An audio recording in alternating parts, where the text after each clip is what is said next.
Así que quiero invitarles en esta mañana que todos juntos podamos leer el texto de Habacuc, capítulo 1, versículos 1 al 4. Si no hay nada que se lo impida en esta mañana, vamos a ponernos en pie, no por reverencia a la persona que predica, sino en reverencia a la palabra del Señor. Habacuc, capítulo 1, versículos 1 al 4. Cuando lo tengan, me hacen saber, por favor, para saber que estamos todos en la misma página. Habacuc, capítulo 1, versículos 1 al 4. Dice la palabra del Señor: oráculo que tuvo en visión el profeta Habacuc.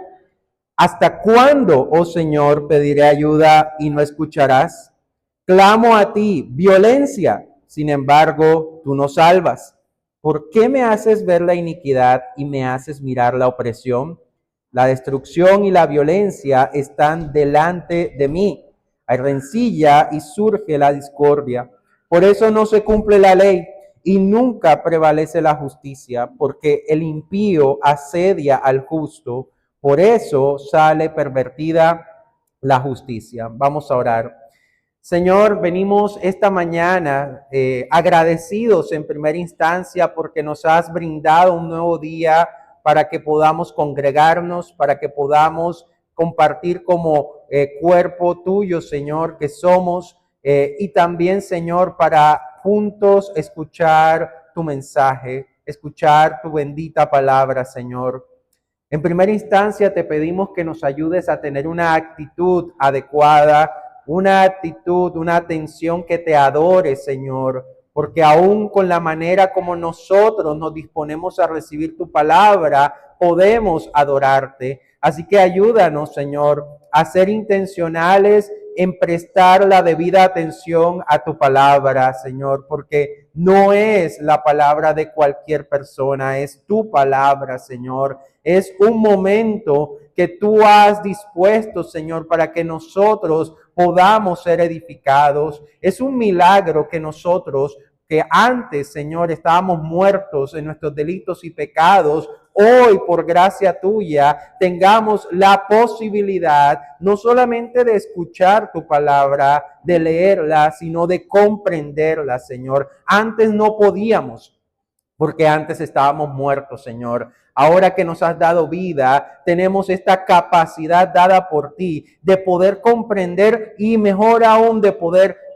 obedecer esa palabra, Señor. Así que ayúdanos a no normalizar y no hacerlo paisaje, Señor. Esto es un momento, Señor, de que es un milagro, Dios, el poder abrir la escritura y poder ser instruido por ella. Así que ayúdanos a maravillarnos de este momento que tú en tu providencia has dispuesto para que nosotros podamos ser iluminados, instruidos a través de tu palabra.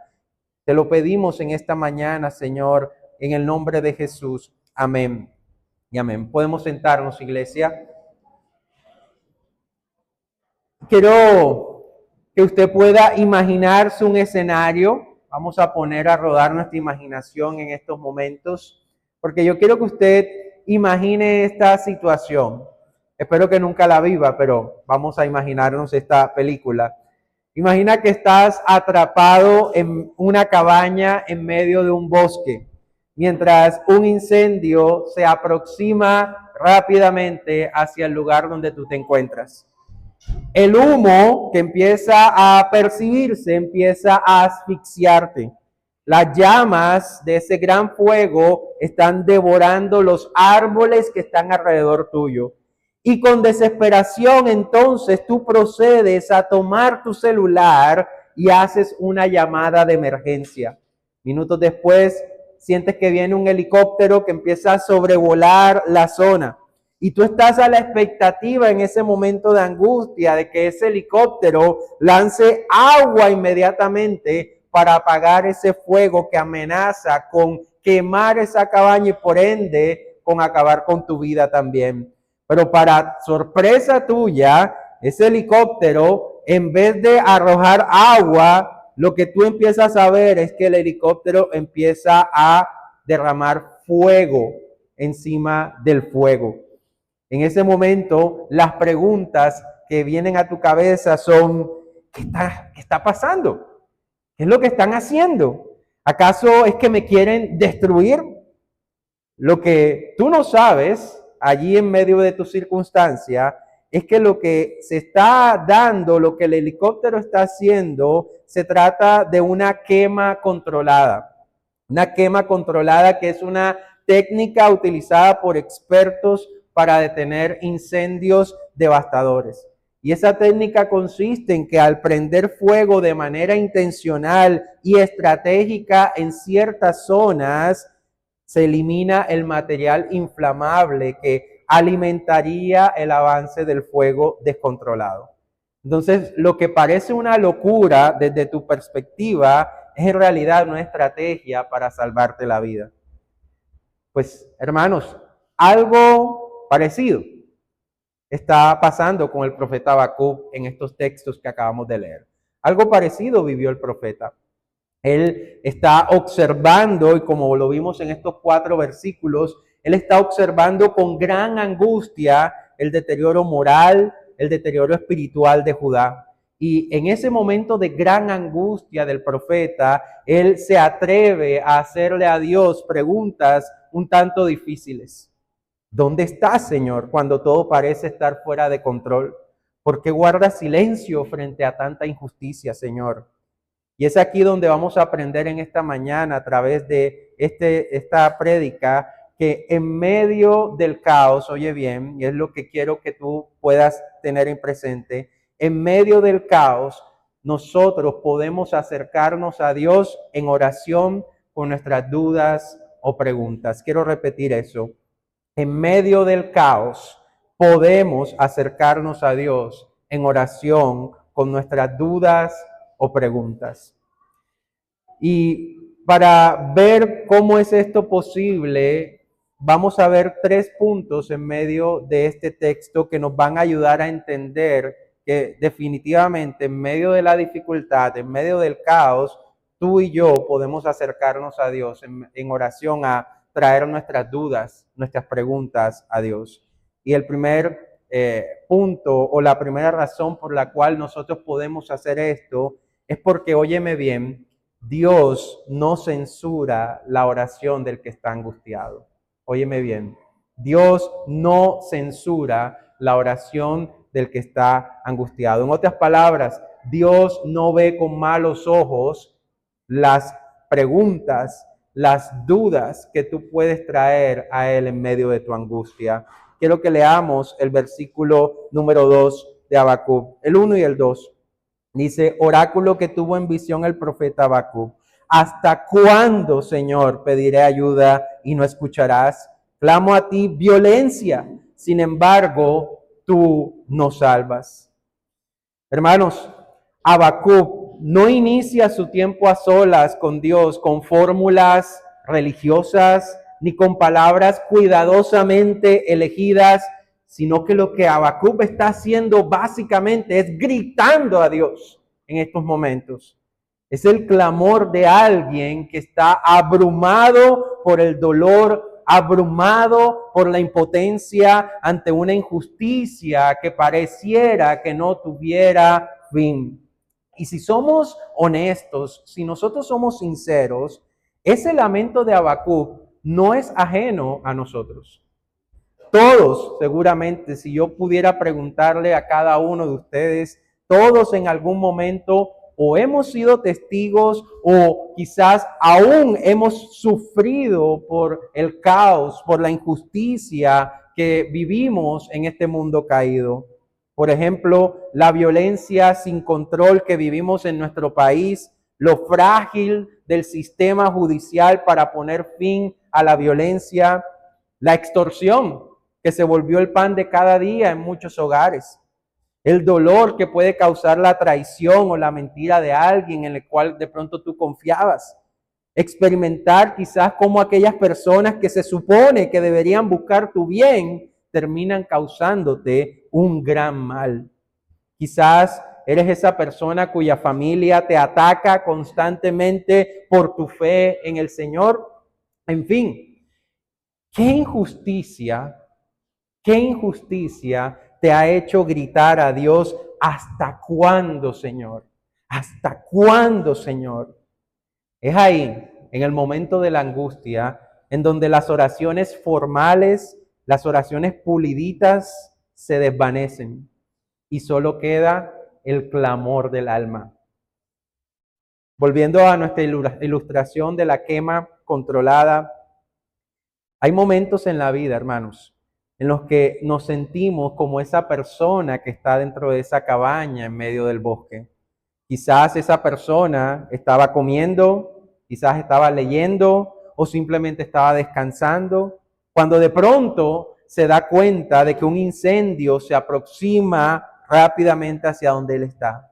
La angustia, la desesperación lo invaden, pero entiende en ese momento de angustia que lo más necesario en ese momento de angustia es pedir ayuda y llamar insistentemente hasta que el centro de emergencias le responda. Hermanos, de la misma manera, nosotros también debemos aprender a clamar en medio de la angustia. A veces creemos que porque Dios es soberano, y lo es, porque Dios es soberano, pero a veces creemos que porque Dios es soberano, expresar frustración ante Dios es una falta de reverencia a Dios o quizás un signo de debilidad espiritual.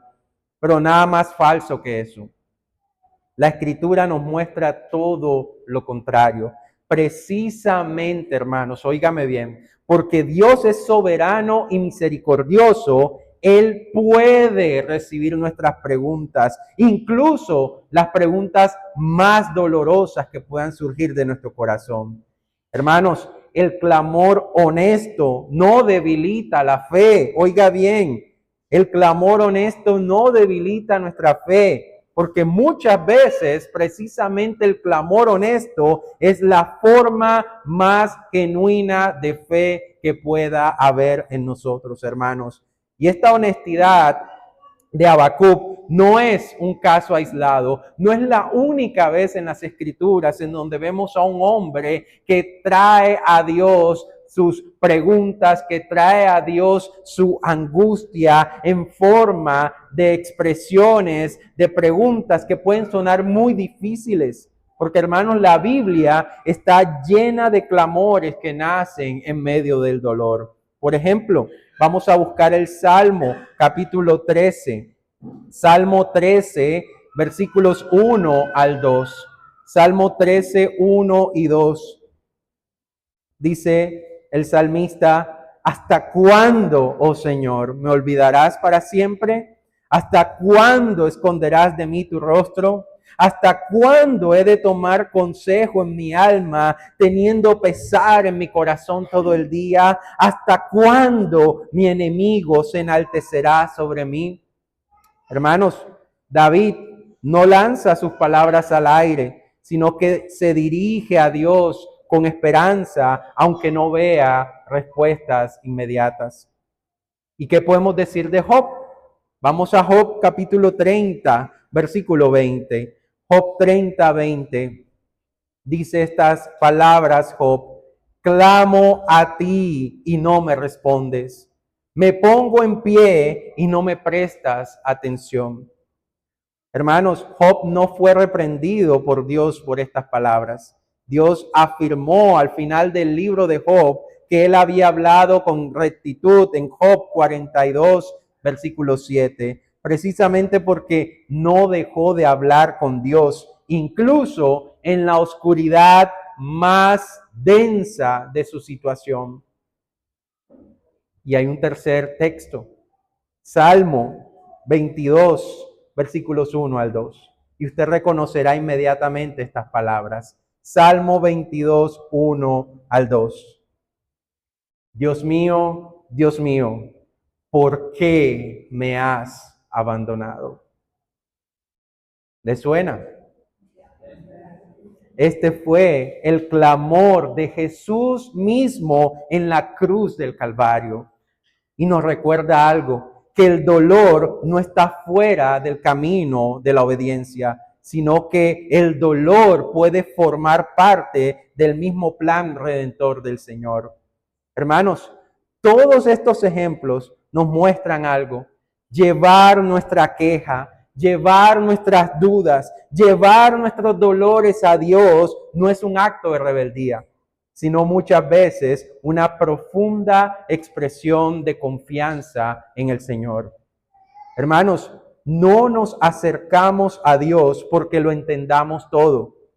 Nos acercamos a Dios porque creemos que Dios sí entiende y comprende todo. Hermanos, ante la presión del momento, ante la situación que Habacuc estaba viviendo, no vemos a Habacuc intentando resolver todo por sí mismo, ni se esforzó Habacuc por silenciar lo que había en su corazón en ese momento. Habacuc no inventó respuestas en ese momento. Habacuc se mantuvo en una actitud de dependencia y de expectativa solamente hacia el Señor. Escúchame bien, la fe no es negar que hay cosas que nos duelen hasta lo más profundo de nuestro ser. Oye bien eso, la fe no es negar que hay cosas que nos duelen hasta lo más profundo de nuestro ser. La fe no es silenciar el dolor que hay en mi corazón. La fe muchas veces grita, la fe muchas veces clama, la fe muchas veces pregunta, la fe muchas veces suplica, la fe muchas veces espera, porque sabe que aunque no veamos todo el panorama completo, Dios sigue estando en el trono. Y además, porque la fe sabe que si Dios permite que el fuego caiga, Dios también tiene el poder y el propósito de usar ese fuego para nuestro bien eterno.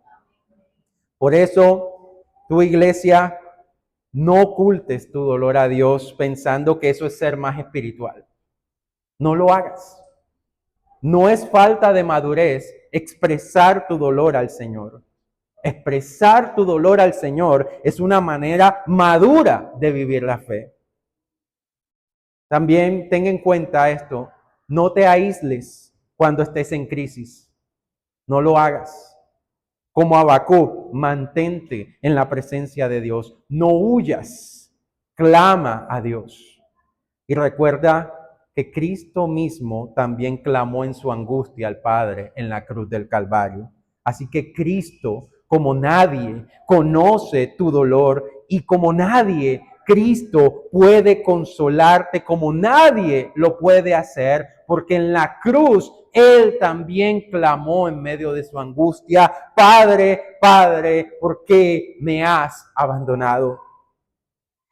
Y no sé si hay personas que están aquí que aún no son salvas, personas que el Señor aún no ha rescatado. Quiero que me escuches, porque Jesús también gritó al cielo en su momento más oscuro: Dios mío, ¿por qué me has abandonado?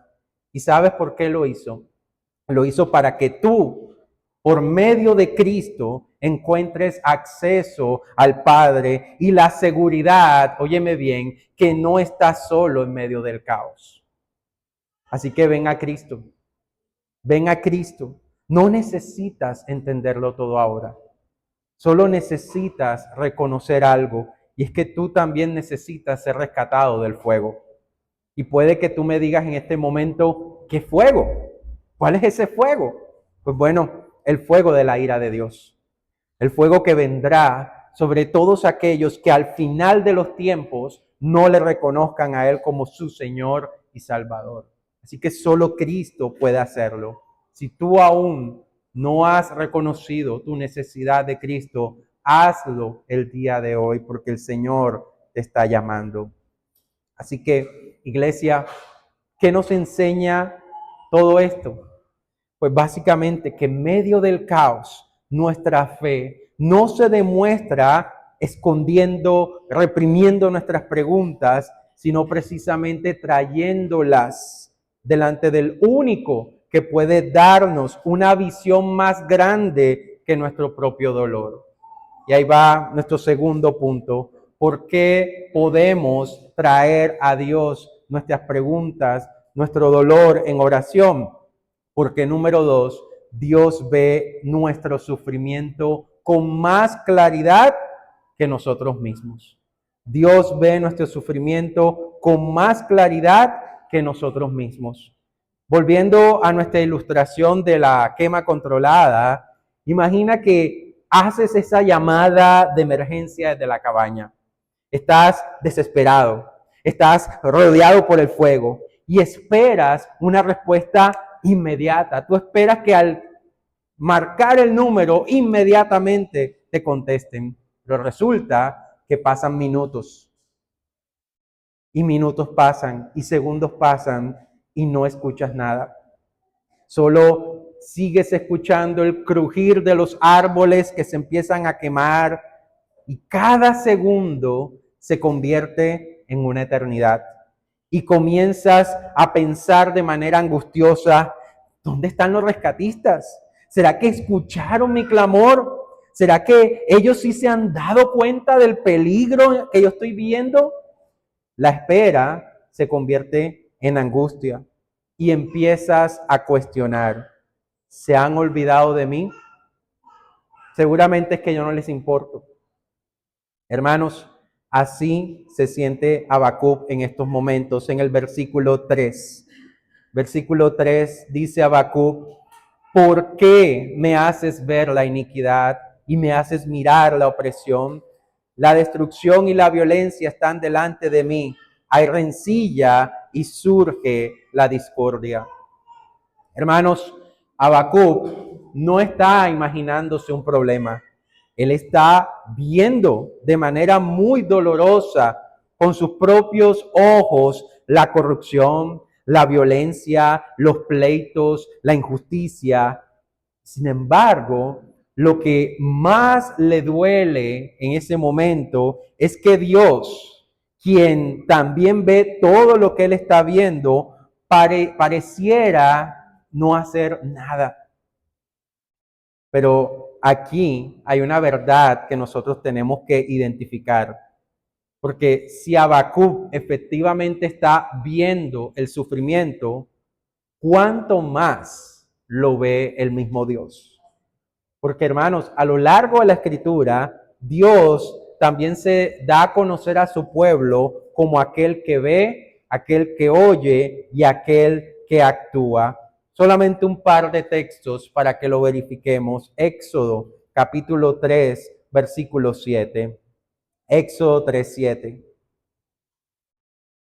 Dice, y el Señor dijo, ciertamente he visto la aflicción de mi pueblo que está en Egipto y he escuchado su clamor a causa de sus capataces, pues estoy consciente de sus sufrimientos. Eso está en el contexto de los israelitas viviendo esa temporada de 400 años de esclavitud a manos de Egipto.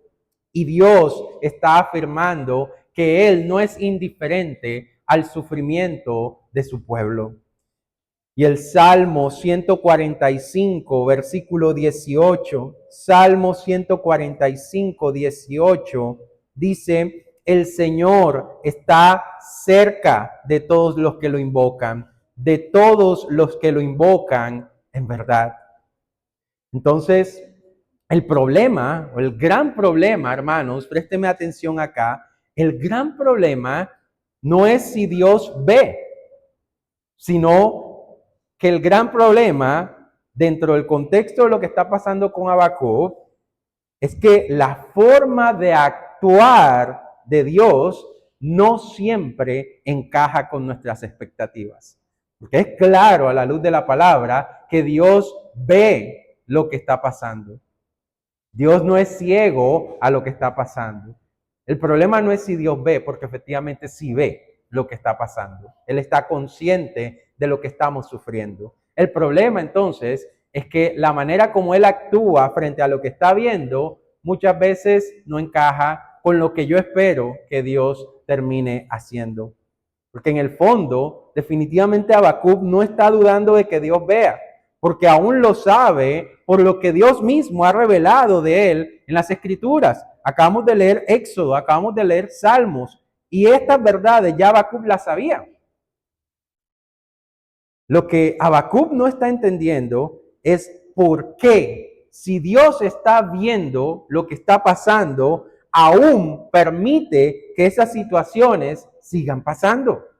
Y esa es la tensión que muchos de nosotros sentimos el día de hoy. Frente a las injusticias, nos preguntamos, ¿hasta cuándo, Señor? ¿Hasta cuándo esta situación? No obstante, si volvemos a la ilustración de la quema controlada, recordamos que lo que a los ojos de esa persona que está en la cabaña parece abandono, puede ser parte de una intervención más grande y sabia por parte del centro de emergencias. A veces, hermanos, Dios va a permitir el avance del fuego porque hace parte de su plan estratégico de rescate, aunque pueda implicar dolor.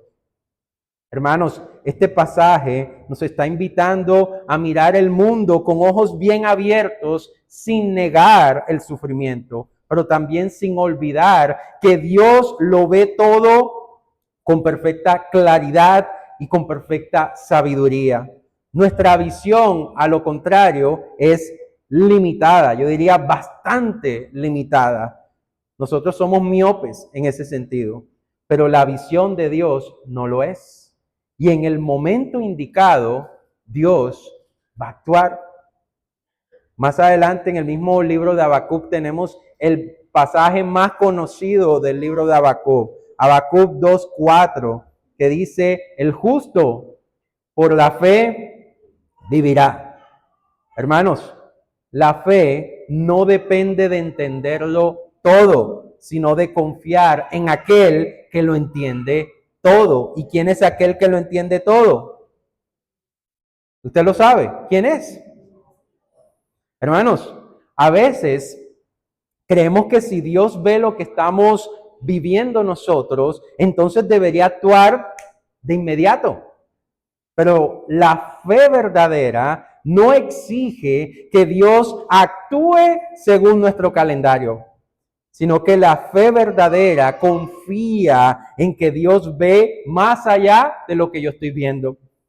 En lugar de dudar en momentos de angustia de que Dios me ama por el silencio que Él está manifestando en ese momento, más bien miremos a Cristo, quien también clamó, Dios mío, ¿por qué me has desamparado? Mientras cargaba con tu injusticia y con mi injusticia, el justo muriendo por los injustos. Dice, por eso no se cumple la ley y nunca prevalece la justicia, porque el impío asedia al justo. Por eso sale pervertida la justicia. Hermanos, este no es solamente el lamento de un profeta, sino el diagnóstico de un mundo totalmente quebrado, un mundo totalmente caído, tanto en el Judá de ese entonces como lo es en la actualidad. Un mundo donde vemos cómo la verdad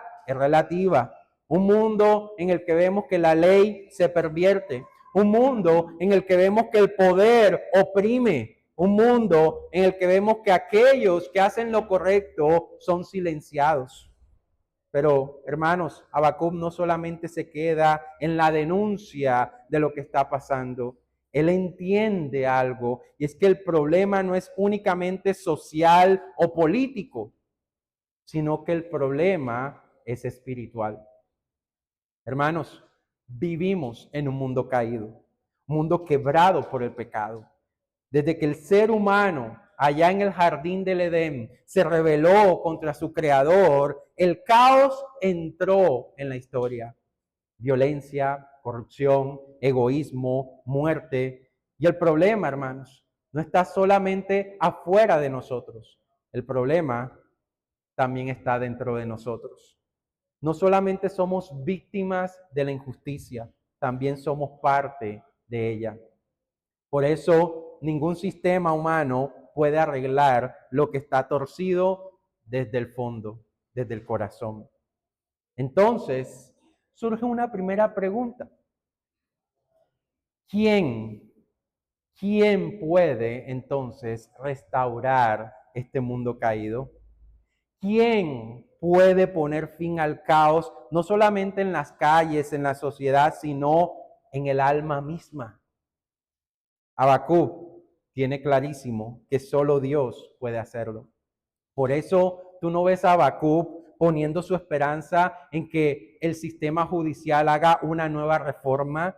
Tú no ves a Habacuc poniendo su esperanza en alianzas políticas. Tú no ves a Habacuc poniendo su confianza en que la sociedad judía progrese más adelante. Habacuc clama al Dios justo de forma desesperada, claro está, pero convencido de que solo Dios puede intervenir con una justicia perfecta y duradera. Pero entonces tengo una segunda pregunta. Si Dios es justo, ¿por qué no actúa ya? Si Dios es justo, ¿por qué permite que la injusticia y el sufrimiento sigan y sigan? Hermanos, hemos entendido que la respuesta no es que Dios es indiferente, ya lo entendemos, sino que es un Dios lleno de misericordia. Segunda de Pedro, capítulo 3, versículo 9. Segunda de Pedro 3, 9. Dice, el Señor no se tarda en cumplir su promesa, según algunos entienden la tardanza, sino que es paciente para con ustedes, no queriendo que nadie perezca, sino que todos vengan al arrepentimiento. Hermanos, Dios no pasa por alto el mal.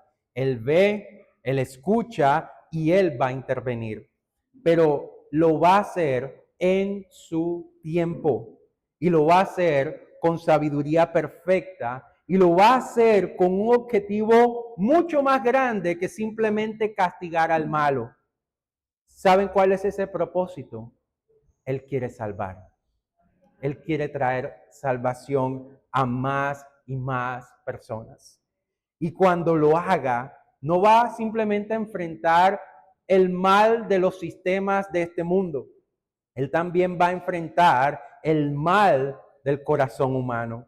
Porque el caos, como ya lo hemos visto, no solamente está fuera de nosotros, sino que también vive en nosotros. Y eso nos lleva al centro del mensaje del Evangelio.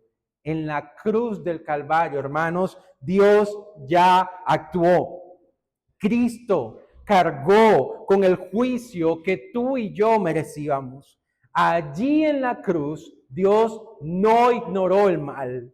Allí en la cruz, Dios juzgó completamente el mal en su Hijo mismo, en Jesucristo. Y al mismo tiempo abrió el camino del perdón, la reconciliación y la esperanza. Cristo, hermanos, el único verdaderamente justo, tomó el lugar de los injustos. Allí en la cruz Dios no ignoró el mal, lo juzgó completamente en Cristo y al mismo tiempo, hermano, recuerda, abrió el camino de perdón y reconciliación. Y lo repito para que te quede bien presente, hermanos.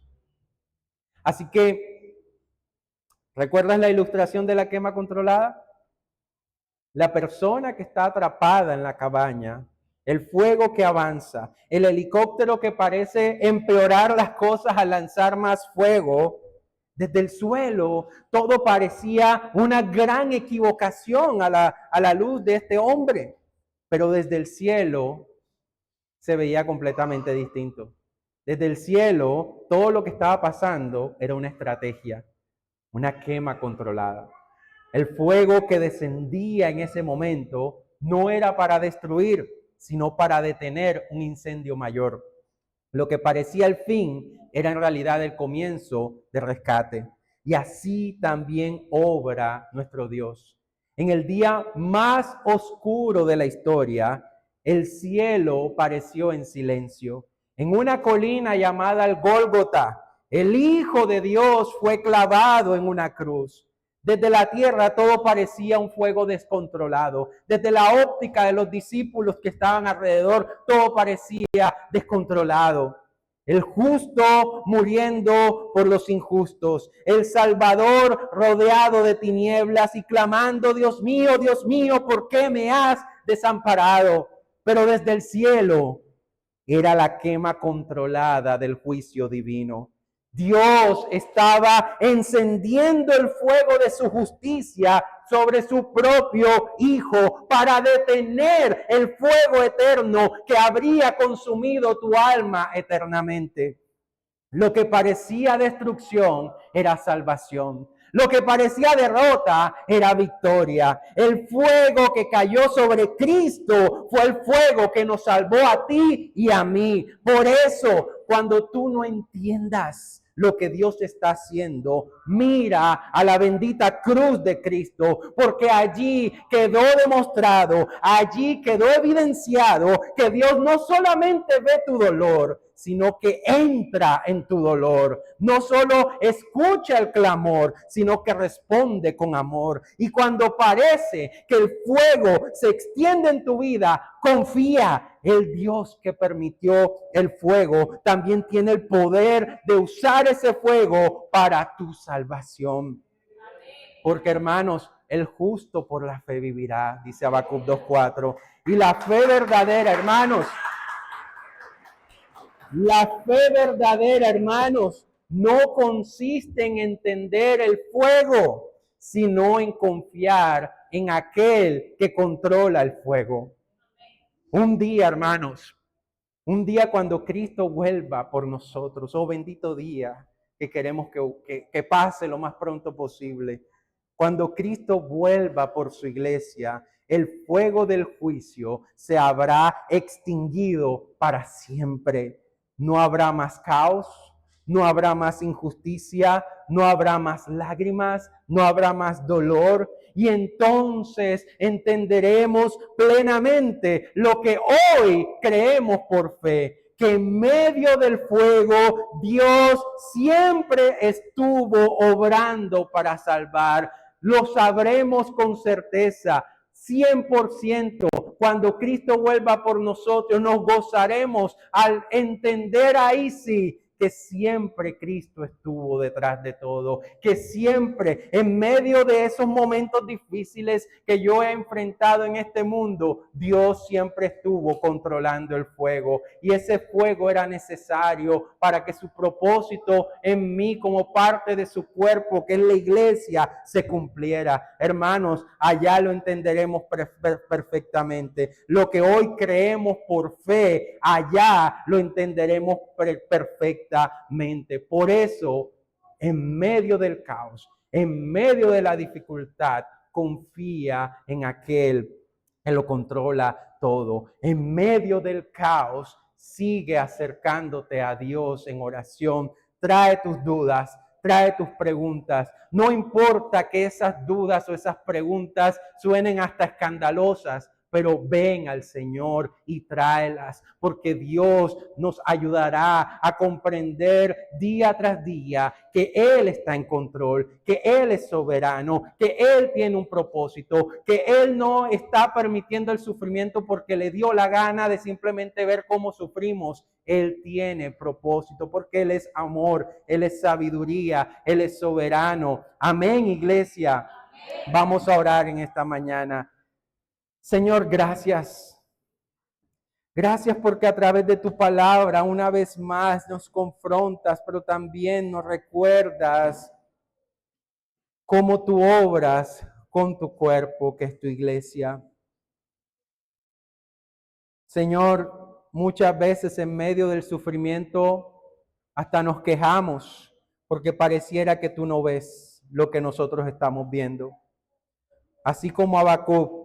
Muchas veces decimos, ¿hasta cuándo, Señor? Parece que tú simplemente o ignoras lo que estás pasando o simplemente ves y no te mueves a hacer nada.